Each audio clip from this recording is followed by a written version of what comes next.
ಈಗಿನ ವರದಿ ಪ್ರಕಾರ ನಾಳೆ ಚರ್ಚೆ ಆಗುತ್ತೆ ಅಂತಿತ್ತು, ಅಜೆಂಡಾದಲ್ಲಿ ಇತ್ತು ಅಂತ. ಈಗ ಬರ್ತಾ ಇರೋ ಮಾಹಿತಿ ಪ್ರಕಾರ ಅಜೆಂಡಾದಿಂದ ತೆಗೆದಿದ್ದಾರೆ. ಹಾಗಾಗಿ ನಾಳೆ ಇದು ಬಹುಶಃ ಚರ್ಚೆ ಆಗೋದಿಲ್ಲ, ನಾಳೆ ಚರ್ಚೆ ಆಗೋದಿಲ್ಲ. ಇದು ಸದ್ಯಕ್ಕೆ ಮುಂದೂಡಲ್ಪಟ್ಟಿದ್ದಾರೆ. ಆದರೆ ಒಂದು ಹೇಳ್ತೀನಿ ವೀಕ್ಷಕರೇ, ಸಿದ್ದರಾಮಯ್ಯನವರು ನವೆಂಬರಲ್ಲಿ ಕೆಳಗಿಳಿಯೋದು ಒಂದು ವೇಳೆ ಖಚಿತವಾದರೆ ಅದಕ್ಕಿಂತ ಮೊದಲು ಅದನ್ನು ಮಂಡನೆ ಮಾಡ್ತಾರೆ. ಬರೆದಿಟ್ಕೊಂಡು ಮಾಡೇ ಮಾಡ್ತಾರೆ. ನಾನು ಕೆಳಗಿಳಿತೀನಿ, ಇದನ್ನು ಮಂಡನೆ ಮಾಡ್ತೀನಿ.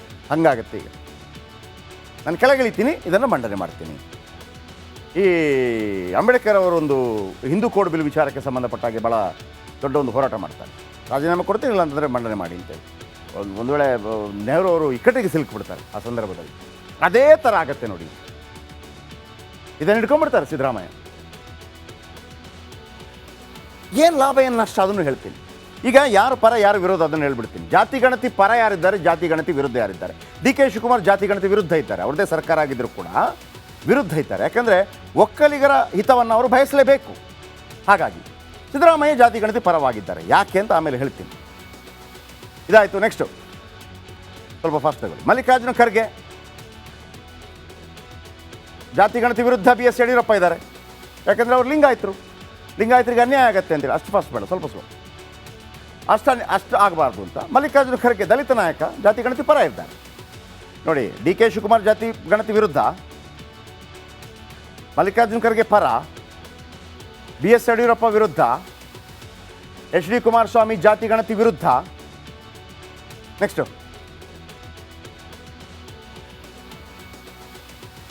ಸತೀಶ್ ಜಾರಕಿಹೊಳಿ ಜಾತಿ ಗಣತಿ ಪರ. ಕೊಡಿಸಿ.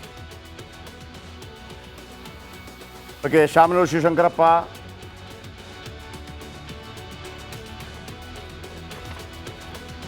ಜಾತಿ ಗಣತಿ ಪರ Siddaramaiah, Mallikarjuna Kharge, Satish Jarkiholi, Priyank Kharge, Ramesh Jarkiholi, doctor G Parameshwar, Zameer Ahmed Khan, Byrathi Suresh, KH Muniyappa, HC Mahadevappa, KJ George, RB Timmapur ಇವರೆಲ್ಲ ಜಾತಿ ಗಣತಿ ಪರ. ಜಾತಿ ಗಣತಿ ವಿರುದ್ಧ ಇರೋರು ನೋಡಿ ಯಾರೆಲ್ಲ ಅಂತೇಳಿ. DK Shivakumar, BS Yediyurappa, HD Kumaraswamy, Shamanur Shivashankarappa, BA Vijayendra, Dinesh Gundu Rao, Lakshmi Hebbalkar, Basanagouda Patil Yatnal, Tejasvi Surya, Vinay Kulkarni, Eshwar Khandre ವಗೇರೆ ವಗೇರೆ. ಯಾರು ಲಿಂಗಾಯತರಿದ್ದಾರೆ, ಯಾರು ಒಕ್ಕಲಿಗರಿದ್ದಾರೆ ಅವರು ಸ್ವಲ್ಪ ದೂರವಾಗಿ ಕಂಡು ಬರ್ತಾ ಇದ್ದಾರೆ. ಅದು ಬೇಡ ಅನ್ನುವಂಥ ರೀತಿಯಲ್ಲಿ. ಅದಕ್ಕೆ ಯಾಕೆ ಅಂದರೂ ನಾನು ಹೇಳ್ಬಿಡ್ತೀನಿ ಯಾಕೆ ಅಂತ. ನೋಡಿ, ಲೀಕ್ ಆಗಿರೋ ಮಾಹಿತಿ ಪ್ರಕಾರ ಪರಿಶಿಷ್ಟ ಜಾತಿ ಮತ್ತು ಪರಿಶಿಷ್ಟ ವರ್ಗ ಎರಡು ಸೇರಿದರೆ 1.5 ಕೋಟಿ. ಇಲ್ಲಿ ತನಕ ಲಿಂಗಾಯತರು ನಂಬರ್ 1 ಜಾತಿ ಅಂತಿತ್ತು. ಈಗ ನೋಡಿದರೆ ಮುಸ್ಲಿಮರು ಅತಿ ದೊಡ್ಡ ಜಾತಿಯಾಗಿ ಕಂಡು ಬರ್ತಾ ಇದ್ದಾರೆ. ಪರಿಶಿಷ್ಟ ಜಾತಿ 1,08,00,000, ಮುಸ್ಲಿಮರು 70 ಲಕ್ಷ, ಲಿಂಗಾಯತರು 65 ಲಕ್ಷ, ಒಕ್ಕಲಿಗರು 60 ಲಕ್ಷ, ಕುರುಬರು 45 ಲಕ್ಷ, ಪರಿಶಿಷ್ಟ ಪಂಗಡ 40 ಲಕ್ಷ, ಈಡಿಗರು 15 ಲಕ್ಷ, ವಿಶ್ವಕರ್ಮ 15 ಲಕ್ಷ, ಬೆಸ್ತರು 15 ಲಕ್ಷ, ಬ್ರಾಹ್ಮಣರು 14 ಲಕ್ಷ, ಗೊಲ್ಲ ಸಮುದಾಯ 10 ಲಕ್ಷ, ಮಡಿವಾಳ 6 ಲಕ್ಷ, ಸವಿತಾ ಸಮಾಜ 5 ಲಕ್ಷ, ಕುಂಬಾರರು 5 ಲಕ್ಷ. ಈಗ ಇದರ ಪ್ರಕಾರ ಲಿಂಗಾಯತರು ಮತ್ತು ಒಕ್ಕಲಿಗರು 65 ಲಕ್ಷ ಮತ್ತು 60 ಲಕ್ಷ, 1,25 ಲಕ್ಷ, 1,25 ಲಕ್ಷ ಪ್ಲಸ್ ಬ್ರಾಹ್ಮಣರು 15 ಲಕ್ಷ, 1,40 ಲಕ್ಷ, 1.5 ಕೋಟಿನೇ ಇಟ್ಕೊಳ್ಳಿ. ಉಳಿದೆಲ್ಲವೂ ಯಾರು? 4.25 ಕೋಟಿ. SC ST, ಕುರುಬ, ಹಿಂದುಳಿದ ವರ್ಗ ಮತ್ತು ಮುಸ್ಲಿಮರು 4.25 ಕೋಟಿ. ನೀವು ಸಾಮಾಜಿಕ, ಶೈಕ್ಷಣಿಕ ಮತ್ತು ಆರ್ಥಿಕ ಏನು ಜನಗಣತಿ ಮಾಡಿದ್ದೀರಿ. ಆ ಜನಗಣತಿ ವೈಜ್ಞಾನಿಕ ಮಾನ್ಯತೆ ಇದೆ. ಅದಕ್ಕೆ ನಾಳೆ ಸುಪ್ರೀಂ ಕೋರ್ಟ್ಗೆ ಹೋದರೂ ಕೂಡ ಏನು ಮಾಡೋಕ್ಕಾಗಲ್ಲ. ಅದಕ್ಕೆ ಮಾನ್ಯತೆ ಇದೆ. ಇಲ್ಲಿ ಅತಿ ಹಿಂದುಳಿದ ಜಾತಿ ಅಂತ ಹೇಳುವಾಗ ಅಲ್ಲಿ ಕುರುಬ ಸಮುದಾಯ ಕೂಡ ಬರುತ್ತೆ. ಆ ಸಮುದಾಯ ಬಂದಾಗ ಮತ್ತು ಇತರ ಹಿಂದುಳಿದ ಜಾತಿಗಳಿಗೆ ಹೇಗೆ ಪಕ್ಕದ ತಮಿಳುನಾಡಿನಲ್ಲಿ 69% ಮೀಸಲಾತಿ ಸಿಕ್ಕಿದೆಯೋ ಇಲ್ಲೂ ಸಿಗತ್ತೆ.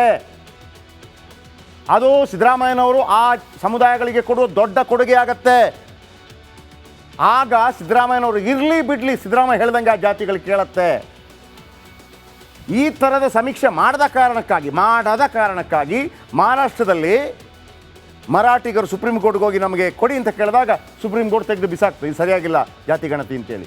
ಇಲ್ಲಿ ತಲೆ ಓಡಿಸಿದ್ದಾರೆ ಸಿದ್ದರಾಮಯ್ಯ. ಇದು ಭಯಂಕರ ಇದೆ. ಸಿದ್ದರಾಮಯ್ಯನವರು ಇದನ್ನು ಯಾವಾಗ ಮಂಡಿಸ್ತಾರೆ ನೀವು ಬರೆದಿಟ್ಕೊಳ್ಳಿ. ಒಂದು ವೇಳೆ ಅವರು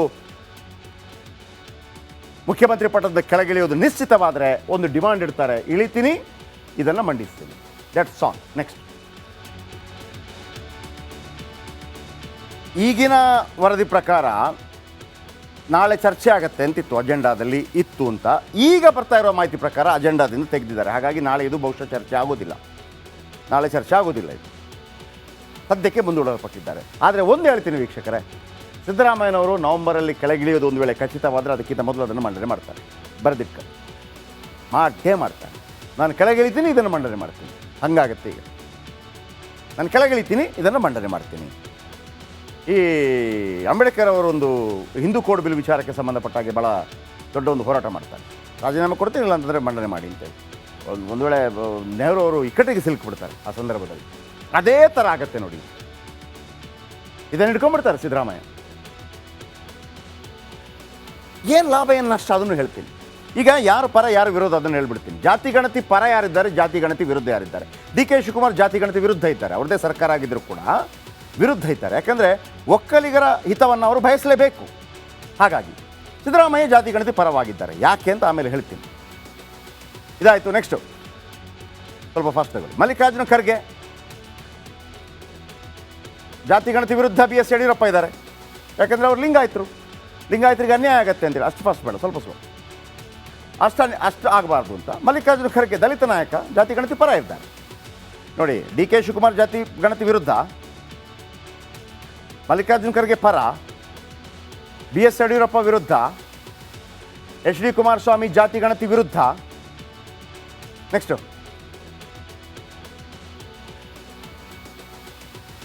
ಸತೀಶ್ ಜಾರಕಿಹೊಳಿ ಜಾತಿ ಗಣತಿ ಪರ. ಕೊಡಿಸಿ. ಓಕೆ, ಶಾಮನೂರು ಶಿವಶಂಕರಪ್ಪ,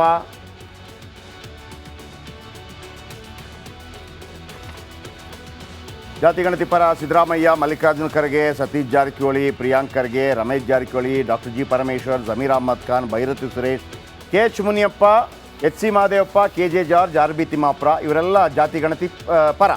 ಜಾತಿ ಗಣತಿ ವಿರುದ್ಧ ಇರೋರು ನೋಡಿ ಯಾರೆಲ್ಲ ಅಂತೇಳಿ.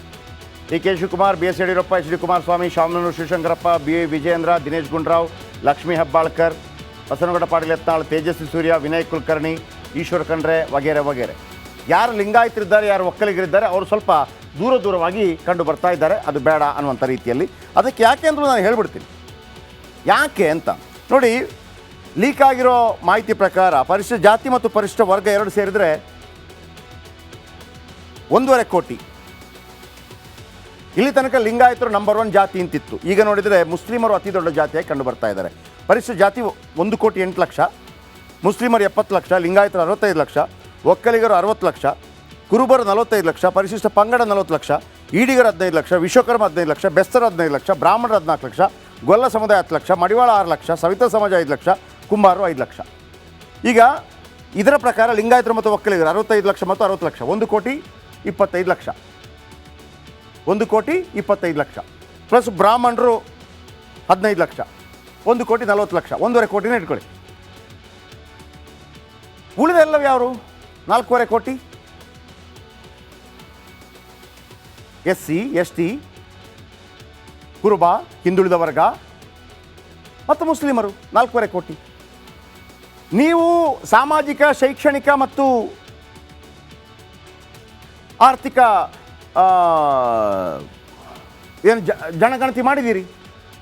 ಆ ಜನಗಣತಿ ವೈಜ್ಞಾನಿಕ ಮಾನ್ಯತೆ ಇದೆ. ಅದಕ್ಕೆ ನಾಳೆ ಸುಪ್ರೀಂ ಕೋರ್ಟ್ಗೆ ಹೋದರೂ ಕೂಡ ಏನು ಮಾಡೋಕ್ಕಾಗಲ್ಲ. ಅದಕ್ಕೆ ಮಾನ್ಯತೆ ಇದೆ.